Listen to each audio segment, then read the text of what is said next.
Hello, people. Welcome, one and all, to JoJo's Learning Club.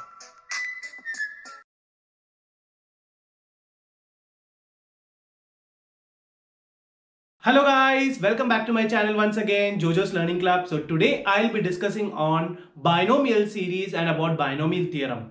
Before learning about binomial series, let's understand what is Pascal's triangle. With this we can also form binomial sequences. So for that, what is a binomial series or binomial expression? A binomial expression is an expression when two terms are connected using a plus or minus sign. So let's write some examples of binomial series or binomial expression. P plus Q. So this is an example of binomial expression. Then another one, x plus y the whole square. This is also an example of binomial expression. Again, a plus b the whole cube. All these are examples of binomial expression. So binomial expression is an expression in which two terms are connected using a plus or minus sign. And here you can see a expansion of a plus x the whole raised to n when the integer values of n is from 0 to 6. I have written from a plus x the whole raised to n expansion. Let's see what it is. A plus x the whole raised to 0. Any term raised to 0 is what? 1. So that's why I have written here 1. Again, a plus x the whole raised to 1 is what? A plus x. And from algebra, you know that a plus x the whole square is what? A square plus 2ax plus x square. How did we get that? A plus b the whole square is equal to a square plus 2ab plus b square. Again, a plus x the whole cube. Again, in the same format, we have written till a plus x the whole raised to 6. Can you find some properties while writing from this? While I have written here from 0 to 6, can you find any properties or similarities between them? You can see that in each of these terms, as you move from left to right, you can see that the value of a is decreased, right? Because you can see here the value of a is what? 2. When it comes to here, what happens? It becomes a raised to 1. And when it comes to a raised to 0, a raised to 0 is 1. That's why it is not written with the term. Okay.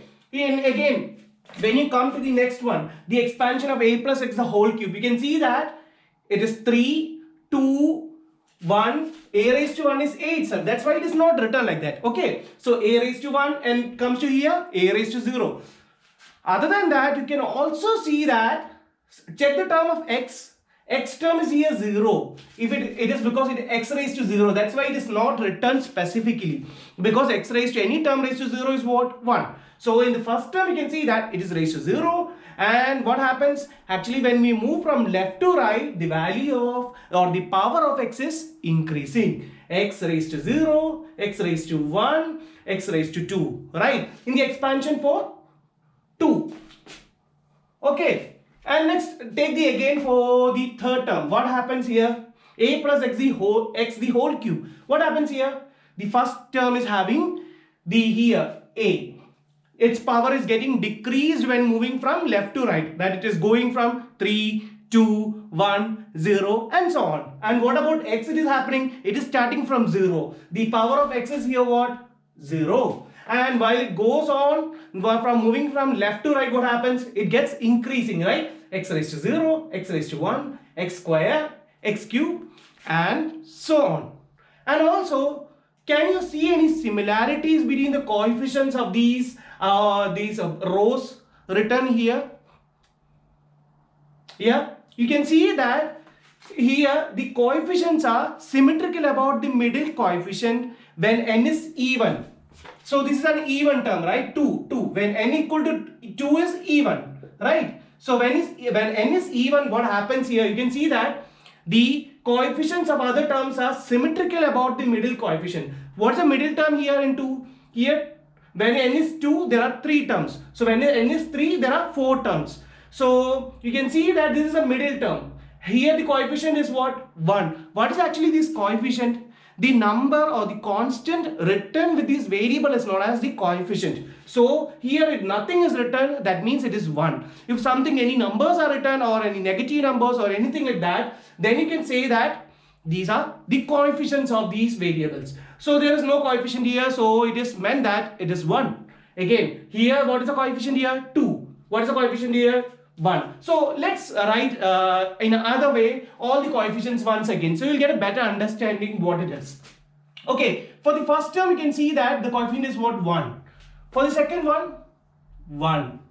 For the third one, that is a plus x the whole square, what are coefficients? 1, 2, 1. For the next one, let's write for again here 1, 3, 3, 1. Right? Again for a plus x the whole raised to 4, what it is? 1, 4, 6, 4, 1. Again for a plus x the whole raised to 5, what it is? 5, 10, 10, 5, 1. Again for 6, what it is? 1, 6, 15, 20, 15, 6, 1. You can see that this forms like a triangle, and this arrangement is known as Pascal's triangle. That is, without doing the lengthy multiplication, you can easily find or expansion of a binomial series using Pascal's triangle. You can also see that the coefficients, check here, they are symmetrical about the middle coefficient. When here n's value is what? 2. So n is even. You can see that they are symmetrical about the middle coefficient. The middle coefficient is what? 2, and they are symmetrical. 1 here, again 1 here. So here n is 3. So what happens here, you can see they are symmetrical about the two middle coefficients. Here when n is 3, there are two middle coefficients. So the middle coefficients are 3 and 3, and they are symmetrical about that. You can see that 1, 1. Okay, let's take a bigger number. When n is let's say 5. What happens here? The middle terms are what? 10 and 10. You can see that they are symmetrical about the middle coefficient. It's like a mirror image. 5 here, again 5 here. 1 here, again 1 here. This type of arrangement used for finding the algebraic expression or the binomial expression is known as the Pascal's triangles arrangement. And this is what we learn from this. Okay, another one thing which you have to recognize is that to find the coefficient of a term, to find the coefficient of this term, just check the coefficient, adjacent coefficients of a row, immediately a row before the previous row. For example, to get the coefficient of this one, you just have to add the two adjacent coefficients of the previous row. When you check here to get the value of 4, what do you have to do? You just have to add the coefficients of the previous row, that is two adjacent coefficients of the previous row, then you will get the value of the coefficient of this term. So to find the value of this term, what do you have to do? You just have to add these two values, that is 3 plus 3, 6. Again check here, 3 plus 1, 4. Again 4 plus 1. So this forms like a triangle, right? You can easily get these values. Again check here, 1 plus 1 is what? 2. You can easily write. Okay, let me write it again once again. 1, 1, 1. So to find the terms, what about the second term? What do you have to do? 2, 1. Right? Just write this one again from here and this one again from here. Again, write this one again here. 1 plus 2, 3. 2 plus 1, 3. Again, write this one again. The last term and the first term, you just write on the on the opposite sides of both the terms. Okay. So again, write this one again. Move here. To find this coefficient, what you have to do? 1 plus 3, 4. 3 plus 3, 6. That is, you can see that a triangle is forming. 3 plus 1, 4, 1. So it's easy to find. With this method, you don't have to do all the lengthy multiplication which you do in algebraic multiplications, right? So this is the main use of binomial series using Pascal's triangle. But there's a condition. You can't take all the values or anything. You can take only integer values, and these integer values also having a limit. That is, these integer values should be less than about 8. If it is, that is, it is valid only till n equal to 7. This Pascal's triangle expansion is used only for it can't be used for any decimal fractions or any negative numbers, such like that. It can be used only for integers having values from n equal to 0 to n equal to 7. So when you have a binomial series for expansion, you don't have to do all these lengthy multiplication. Just write the Pascal's triangle for that, and from that you will get the coefficients of it. And you also know that as you move from left to right, the first term, that is a over here, that gets decreased. For example, when it is 2, the first power of this term will be a square. Then the next term would be a raised to 1. The third term will be a raised to 0 and such like that. And similarly, what happens to the second term in this expansion? This goes from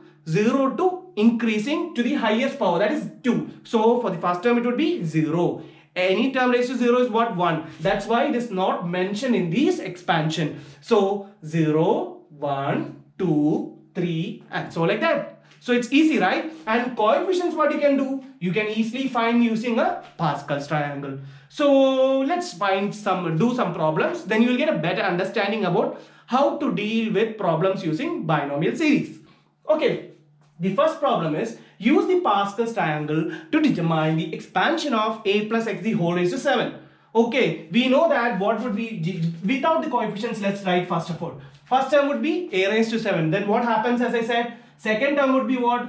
You will reduce, its value gets decreasing, the power gets decreasing, and here the power gets increasing, right? So what happens, the next term would be a raised to 5x square. And what would be the next term? A raised to 4 x cube. What would be the next term again? A raised to 3 x raised to 4. And what would be the next term again?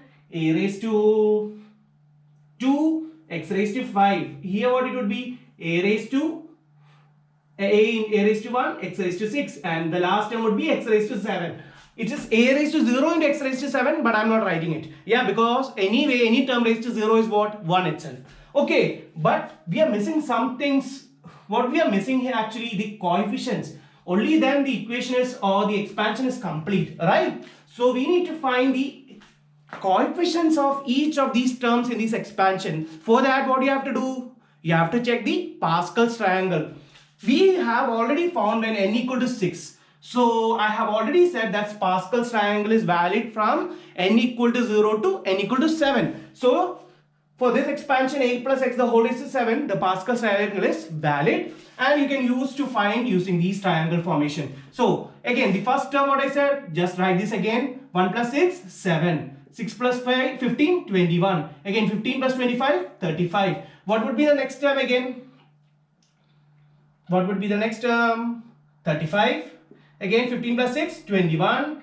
6 plus 1, 7. So what would be the terms? Again the last term you have to just write it back here. Okay, so what would be the term? 1.